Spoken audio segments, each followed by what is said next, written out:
Alright guys, welcome back. Today we have a video about what is Hemi-Sync. What is the Gateway Protocol? And what was Project Stargate? So there's quite the rabbit hole to go down here. But for starters, let's first talk about Hemi-Sync. So Hemi-Sync means hemisphere synchronization. And the hemispheres we're talking about in particular are the hemispheres, the left and the right parts of your brain. Now, in normal daily functioning reality, your brains cross their wires, and each half of your brain handles its own kind of task domain specific problems and inputs. So that's why people say artistic people are right-brained and analytical people are left-brained. But each of us have two parts of our brain, so that would be kind of silly to only be using one of them. So contrary to popular belief or contrary to popular stereotype, no, you are not left or right-brained. Nature would not produce such a power-consumptive device as the brain if it weren't highly, highly optimized. So, back to the main point at hand here. Hemi-Sync is a meditative process of synchronizing and aligning your hemispheres across that band called the corpus callosum. That's what connects both of them. And the more streamlined, the more fluid the translation between those hemispheres are, the more effective your brain is at processing information, the more effective it is at functioning as a brain. So the main goal of Hemi-Sync is to align the hemispheres, at least physically. Now, where the CIA gets into this, that's Project Stargate. So back in the Cold War in the 60s, everybody was trying to get an intelligence edge on each other. It was the Russians and the US. And each of them wanted to figure out their different programs, their different space programs, their different kind of military strategies. And one of the really out-of-the-box ways that the United States went about trying to gain intelligence on the Russians was with remote viewing. Now, if you've never heard of remote viewing, it's a little bit out there. It's a little bit of a mystical kind of idea that everything in physical reality is a lower vibration. So it exists in its higher implicit order in the realm of kind of like ideas or ideal reality. And so you can climb back up the tree into that kind of dreamscape, or what they call the astral. You'll hear most New Age spiritual people call it the astral travel. But remote viewing was the key mechanism that the CIA wanted to interrogate as a means of obtaining information that would otherwise be concealed.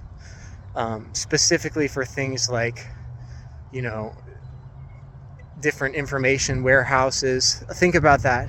When you write things on a physical paper, what's stopping somebody from going there on the astral and just looking at it and recovering all of the, the nuclear launch codes, recovering all of the mission plans before they happen? Now, suspending disbelief, if you assume that this is true and possible, then this is quite an important thing to be investing a lot of time and resources into. And so that's what the CIA did initially. And pulling together different models of physics to explain this phenomenon.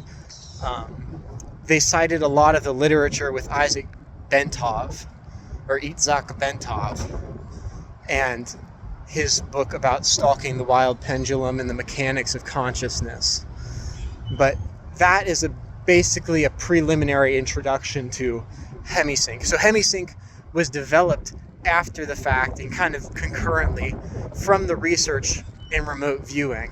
And Hemi-Sync is this collection of tapes by the Monroe Institute that they still to this day offer seminars with, but they're all publicly available online if you know where to look, for free. So the main draw of Hemi-Sync is that kind of gimmick of remote viewing. And there's a lot of people who can provide evidence for and against whether or not, in general consensus reality, remote viewing is something that's practical or even possible. So I won't get too much into the weeds of that, and I'll stick to what I know and what I have experienced. And so, leading into our next point of discussion, I'll talk a little bit about some of the benefits of doing Hemi-Sync. Alright, so point number 2, we're going to talk a little bit about what Focus 10 is, at least in regards to Hemi-Sync, and what are some of the practical benefits to hemisphere synchronization beyond that kind of mystical remote viewing, what some would call hoodoo voodoo nonsense. So Focus 10 is the state of mind awake, body asleep. Focus 10 is one of the earlier stages that you get to in the tape. I believe it's the second audio of the first wave, so the first set of CDs will get you into this state of deep contemplation, you could say, deep rest. And many different traditions across time use a similar state for things like prayer, or things like deep contemplation, or things like even yoga. When your mind silences, it's akin to the state that we induce with Focus 10 in the binaural audio. But the practical benefit of Focus 10 is that it frees up a lot of the resources that your brain uses processing physical inputs, and it frees those resources so that you can focus completely inside on what's going on the interior. Thomas Edison, now I don't know if this is true or not, but Thomas Edison would sleep with these steel balls in his hand, and it would wake him up when he gets close to physical sleep because he'd hear them drop and hit the floor. And so that's how he would maintain his focus in solving some kind of problems. Now, I don't know if that story is true, but I also picked up a similar kind of practice when I was trying to make sure I wouldn't fall asleep in reaching these meditative states like Focus 10. I would just hold on to a little stone in my hand, and then whenever I would not feel the stone anymore, I would recognize that I'm probably asleep, and then that would wake me up. And I would go back and try to catch myself and go back to the mind awake, body asleep. It's very easy when your body is so relaxed and reposed for your mind to follow suit. But the goal is to not fall across that threshold. The goal is to stay there in that kind of contemplative state, because that is key to increasing the bandwidth that you have to tackle certain problems. And so Focus 10 is one of the earlier exercises that you achieve, and this can be practically beneficial for all sorts of areas of your life. I'm going to talk about an anecdote for me. When I think about doing different exercises in the gym, when I think about what my physical body, what state it would need to be in for me to achieve different physical movements, different kind of material manifestations, I do that in a state of Focus 10. And that helps me visualize before I execute, which typically helps me out a lot. I don't have a quantifiable number for, statistically whether or not it made a difference, but I will reference some studies that they did with baseballers baseball players increasing their batting average, and basketball players increasing their shots from the free throw point or on target when they did a certain visualization exercise beforehand. But Hemi-Sync will get you to be able to enter Focus 10 just like that. Another practical benefit from Focus 10 that I've experienced is the ability to mindfully enter into sleep. So many people ruminate and spend hours before bed just thinking about things they did wrong, things that they could have done better, things that they have to do, things that they should have done, all sorts of different things like that. Focus 10 lets you, especially with the energy conversion box, put all of those things aside and focus on the task of gracefully entering sleep. So you don't always need the audio to guide you to Focus 10. You can remember how to do it just when you're falling asleep, and that can accelerate the rate at which you enter into sleep, and that will also in turn accelerate your recovery from the active process of sleeping. This is a very subtle nuance, but the discrimination between mind sleep and body sleep, it's a very subtle, very fine line. You can be physically asleep but mentally awake, and I'll reference something like sleep paralysis. If you've never experienced that, it might be a little bit difficult to describe what your body being awake, or your body being asleep but your mind being awake is.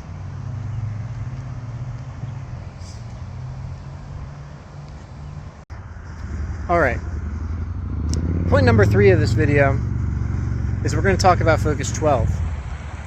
And so it might make a little bit more sense why I talked about Focus 10 when we talk about Focus 12. So Focus 12 is the necessary next step from Focus 10.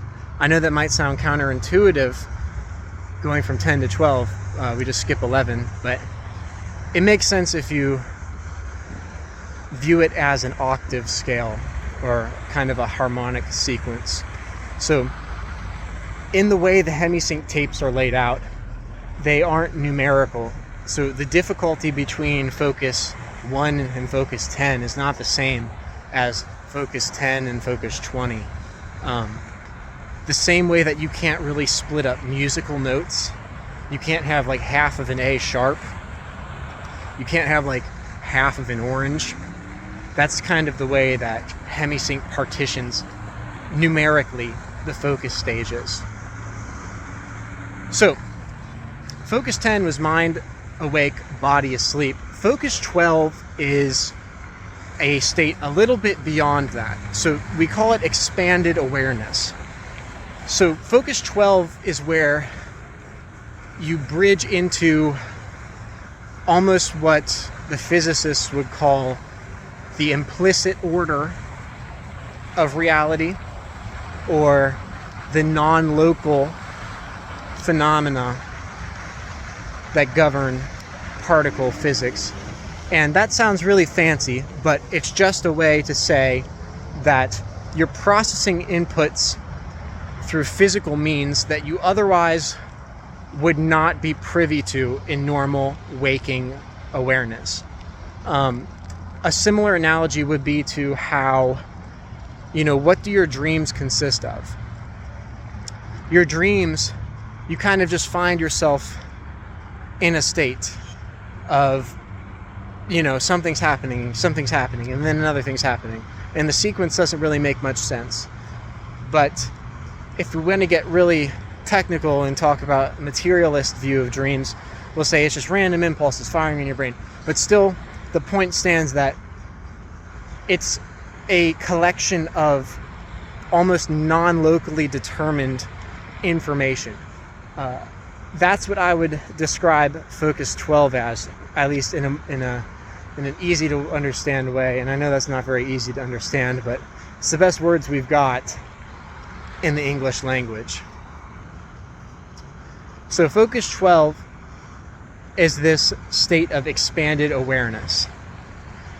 And This is where a lot of different traditions access the spirit realm. Ooh. Or if you're the CIA in a lab, we'd say that's where you access the remote viewing information. One specific Eastern practice I would like to bring to attention that I discovered in Focus 12 kind of spontaneously was what's called Kundalini. So Kundalini is the serpent, and it sits at the bottom of the spine, and it's coiled. And when you enter Focus 12, you may have the experience of the Kundalini unwinding, and traveling up the chakras. I know that sounds spooky, but you don't even need to know what it is. You'll just experience this kind of little electric shock running up your spine, almost similar to what goosebumps are in other contexts. But the Kundalini is something, if you study it, you might get more familiar with it, and especially if you pair it with the experience of the Hemi-Sync tapes, it's something that might be worth exploring. But the Kundalini, it's similar to the rod of the caduceus, the snakes that coil up the caduceus on the medical equipment, like you see ambulances with it. Snake brings knowledge in a lot of other religions. It has some associations with that. But anyway, Focus 12 might allow you to access that Kundalini energy. So I'm going to stop getting too far out in the woods of Eastern metaphysics, but Focus 12 is a state of expanded awareness. All right, point number 4 here. I'm going to talk a little bit about what's called Guerrilla Ontology. Now, if you've never heard the word ontology before, I don't blame you. It's a very out there kind of word. But ontology is just the way that you categorize beingness, if that even makes sense to you. Guerrilla ontology is the idea that you can hold any ideological configuration, any religious configuration, any persona. Think about method acting. It's like guerrilla ontology is similar to a really devoted method actor. Okay? Now, why am I bringing this up? You will see that when you enter into deep meditative states like Focus 10, Focus 12, you're going to realize that all the ideas that you had imprinted on you basically aren't your own. You're going to come to grapple like Isaac did when he wrestled with that angel or the devil. You're going to come to realize that all the angels that you thought were angels were devils, and all the devils that you thought were devils were actually angels. And you're going to get your whole world turned upside down. And it happens to everybody, so that's okay. But at least you'll have the tools to come out on the other side with a cohesive identity, or whatever's left of your fractured identity. You'll have at least a means of coping with that. This is what Jesus said when he said that there's God in everyone. It's the unitary force of beingness. And the more closely you associate your beingness to any sort of fixed structure, any sort of ontological or ideological or religio-political identity, the less you are pure and the less you are participating in that kind of attachlessness that Jesus preached, and many Eastern traditions preach. That's why priests and monks take up vows of poverty, vows of chastity, vows of obedience to the church. It's all a demonstration of relinquishing any sort of ontological association to the material world so that you can be fully entranced in the meditative, contemplative lifestyle. So, Guerrilla Ontology it's beyond, some people might make the comparison to cultural relativism, saying that, every ideology or every society is equally as right or equally as morally capable. Sort of, but that's not the best analogy in the world, because we aren't dealing with dogmatic views of morality, and we're not really even concerned with what is necessarily right or wrong, because we're going to a place beyond right or wrong. When you really get into meditation, you'll realize that the illusion of duality is baked so deep within pretty much every ideological structure that it's hard to find a belief system that goes beyond just right or wrong and really gives that gray area a real consideration. And so, at least in Eastern traditions, they recognize that with the law of non-dualism. A lot of Eastern philosophy is centered around that yin and yang being baked into each other. But as a practical benefit from doing Hemi-Sync, you'll realize that when your left brain stops trying to make your right brain think like a left brain, and when your right brain stops trying to make your left brain think like a right brain, each horse stays in their own lane. You can get a lot further. You can get a lot more horsepower, a lot more mileage out of your hardware, like your brain, when everybody's doing the right task that they're made for. And so, why I bring up Guerrilla Ontology, I believe that it might be something helpful to add to your toolkit when you enter these deep meditation states and you see that your identity consists of a lot of things that aren't cohesive, and that they cause a lot of what you might experience as cognitive dissonance. So that was point number 4 about Guerrilla Ontology, and I can make another whole video about that in itself.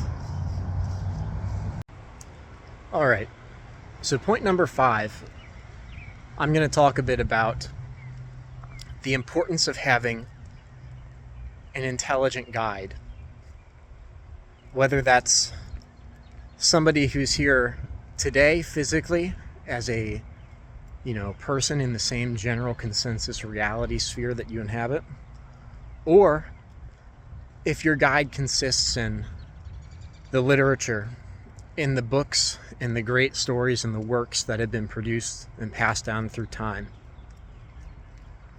One thing that turns many of the people away from meditation and from spiritualism and from interrogating those roots of idea is the fact that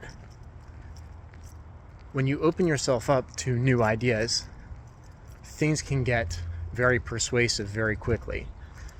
You can see people exhibiting the horseshoe effect. So people on one end of the spectrum flip radically onto the other end of the spectrum, and there's really no middle ground. So you can find this with a lot of the people who fight so hard against certain things end up being the ones who consume it the most in private.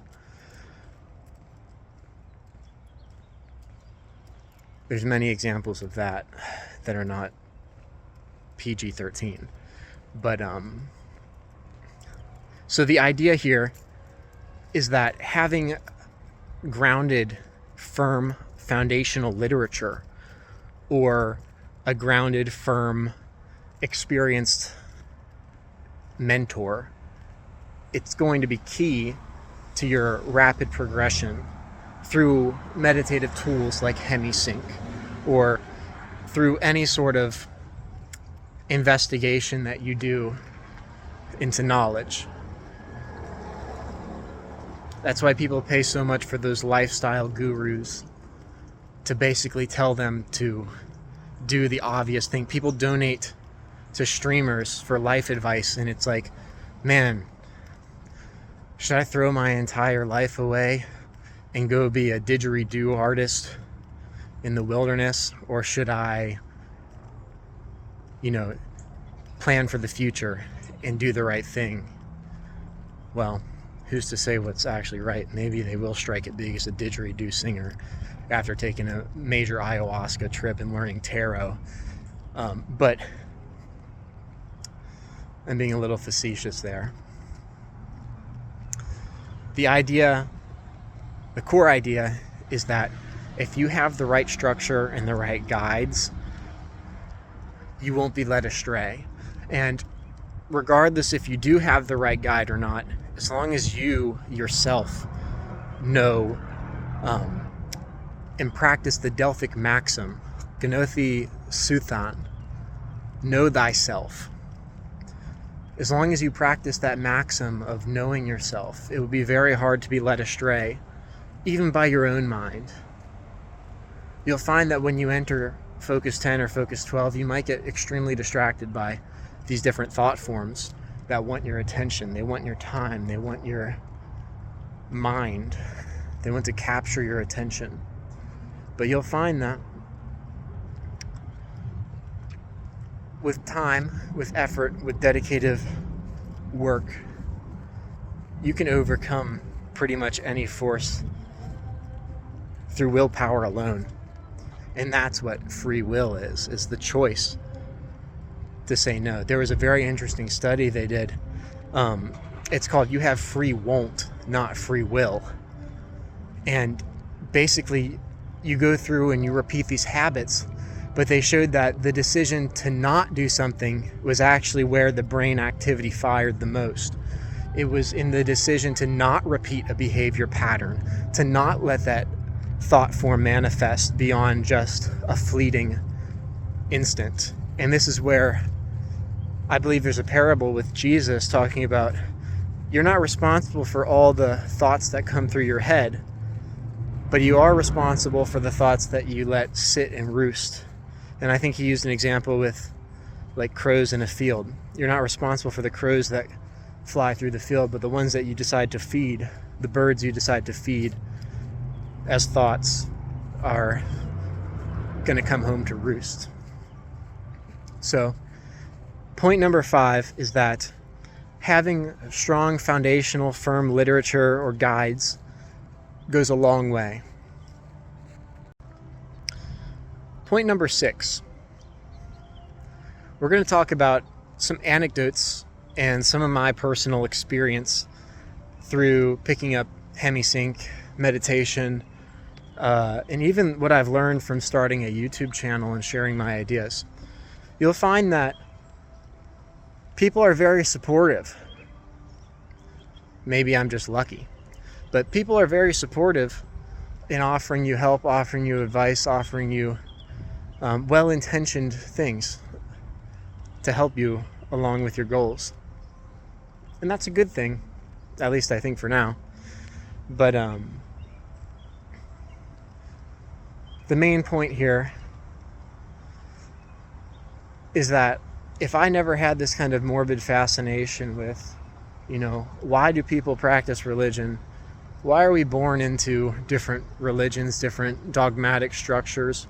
Why are we born into these belief systems where we fight tooth and nail for them and they don't really do anything for us? People like to talk about different political issues, about how, just by the color of your skin or the whatever region of the world you're born into, you get such a privilege or such an advantage, whether you're man or woman. And, like everything in life, there's always benefits and drawbacks, but you got to realize the more you hold ideas that because of something that you can't change, something has to happen to you, or something has to be taken away from you, or it'll be much harder for you to do something. Take it from a guy who weighs over 200 pounds. I never thought I'd be able to do a muscle up, because that's not like normal. Like, people above 200 pounds aren't supposed to be able to do a bunch of muscle ups, aren't supposed to be able to do the splits or do headstands. You know, typically they're not supposed to. But you'll find that even with the smallest effort, it will get amplified and rewarded so long as it's put in the right direction. And so that's where I was kind of going with the idea that people will offer you genuine help and advice, and you'll find grains of wisdom scattered throughout the Rubble. You'll always be able to find wisdom in people. And that's where, looking at the extremes of things, people don't exactly have to be the best role model for you to be able to gain wisdom from their experience. Learn from divorced couples how to have a successful marriage by doing the opposite of what they did in many cases. Look at the people who handle multiple cases, like doctors. They typically know how to remedy certain illnesses. Marriage counselors, they at least know what not to do. They can at least tell you what will make things worse, and what not to do. And so even from the crazy people, the homeless, like crazy crackhead off the street, not to disparage homeless people who are down on their luck, but the people who repeatedly let these thought forms manifest in their life, and they repeatedly fail to exercise their free won't, their free ability to say no to disastrous ideas, disastrous intrusive thoughts. When you don't say no to that, you're saying yes to the obverse or the reverse. The main point here is that, point number 6, when you're in the right direction, when you're taking steps in a place where you need to be, it will be effortless. The Tao Te Ching talks about that. Sun Tzu talks about it in The Art of War. You can make an ounce measure against a ton, and a ton weigh against an ounce. Specifically in formations and in combat. Think about how strong folding a single piece of paper 6 or 7 times can make it. It can make it extraordinarily resistant and resilient just based on the way it's configured, the structure.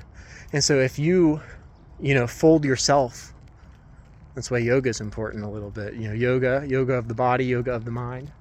Being able to fold yourself into a resilient structure. You'll never know the limits of how much you can compress and how much strength you can get out of your mind. But it all comes back to knowing that you are more than just a physical body, more than just a physical mind, just the physical neurons that fire. Knowing what you are, that Delphic maxim, know thyself. Because once you get into meditation, you'll know a little bit too much. And there are some things that you can't unsee about yourself. So take meditation in stride and take it in as an experience. Because we're all here playing the same game. We're all dogs trapped in God's hot car. That's about all I got for today. Let me know what you think in the comments. Let me know if you'd like a video on any specific part of Hemi-Sync and anything adjacent to Hemi-Sync as well. And we're going to call it a day there.